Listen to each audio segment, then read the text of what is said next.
A little leeway, sowing seeds of inspiration, one idea at a time.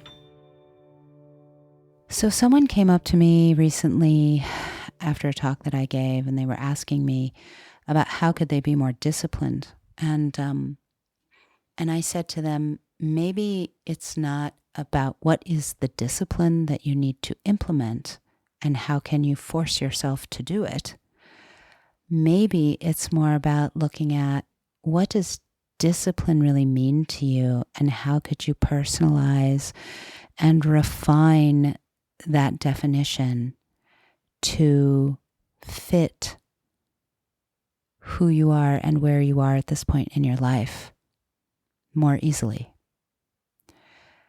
And so it got me thinking about definitions and how could we change or really observe and think about how we're defining certain things in our lives, especially as they relate to the things that we struggle with.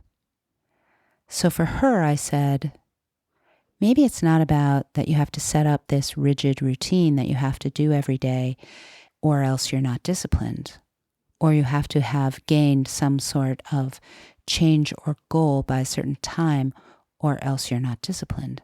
Maybe it's about that your definition of discipline has more to do with the discipline of the moment.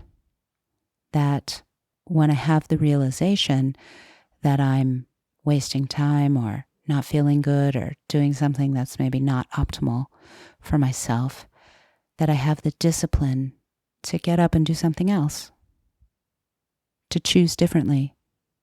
And maybe through the discipline of the moment, you build more authentic discipline and more authentic action into your life. And I don't know, for me, that definition of discipline feels better.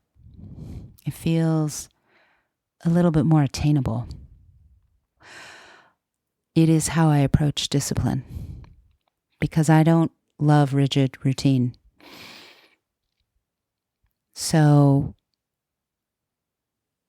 how could you apply that process of definition to other things in your life? I think that's a question worth pondering. And the answers are your personalization and customization of your own path through this life, which I think is pretty cool.